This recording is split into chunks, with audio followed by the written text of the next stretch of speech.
কাজের বৌদির বাড়িতে আজকে খাসির মাংস রান্না করেছিলাম। বৌদি বলল, তুই কিন্তু আমাদের বাড়িতে আজকে খাসির মাংস ঝোল ভাত খেয়ে যাবি। আমি বললাম, আচ্ছা বৌদি, ঠিক আছে। বৌদির বাড়িতে ভাত খেতে বসে গেছি। লেবু নিয়েছি, করলা ভাজা নিয়েছি, কাঁচা পেঁয়াজ নিয়েছি, সাথে মাংস দিয়েছে। আর এক পিস চর্বি দিল, আর এক পিস ভালো সলিড মাংস দিয়েছে। আমি খাসির মাংস বেশি খাবো না, বৌদিকে বলেই দিয়েছিলাম, কারণ আমার কোলেস্ট্রলটা খুবই বেড়ে গেছে, তার সাথে সুগার ধরা পড়েছে, আর হাই প্রেশারও আছে। খুবই চাপে থাকি তো, তার জন্য।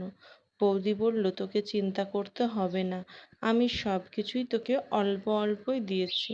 আর ঝোলটা এত সুন্দর হয়েছে, দাদা তো খেয়ে দিয়ে আমার প্রশংসা করেই যাচ্ছে। বৌদি বলল, তুমি এর এত প্রশংসা করো না, আমি কিন্তু হিংসা করছি এবারে। বৌদিকে বললাম, বৌদি, হিংসা করতে হবে না, আমি তোমাকে খুব ভালোবাসি, আর আমিও জানি তুমি আমাকে খুব ভালোবাসো। দাদা প্রশংসা করছে কারণ আমি রান্না ভালো করেছি, কিন্তু আমার চেয়েও রান্না তুমি খুব ভালো করো। বৌদি বলল, তোকে আর আমার মন শান্ত করতে হবে না, আমি জানি তোদের ভাই বোনের সম্পর্ক, সেই রকম কিছুই তোরা করবি না। আমি বললাম, এই তো রাখি পূর্ণিমাতে দাদাকে রাখি পরালাম, দাদা তো আমাকে কোথায় একটা জামা দিল না, শাড়িও দিল না। কোথায় গো ভাই বোনের সম্পর্ক?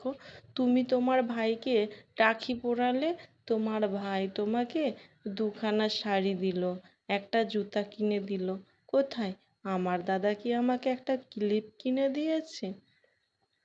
কাজের বৌদি বলল, ওরে পাগলি, তুই অনেক বড় হয়ে গেছিস তো। এই শুনছো, আজকে তুমি অফিস থেকে ফেরার পথে রিঙ্কুর জন্য একটা শাড়ি কিনে এনো তো, আর শাড়ির সাথে ম্যাচিং করে একটা জুতো। আমি বললাম, দিদি একটা ভ্যানিটি ব্যাগ।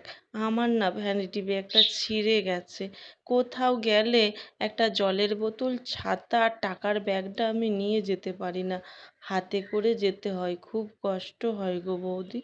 তখন বৌদি বলল, আচ্ছা ঠিক আছে, এই শুনছো, রিঙ্কুর জন্য একটা ভ্যানিটি ব্যাগ কিনে নিয়ে আসবে তো।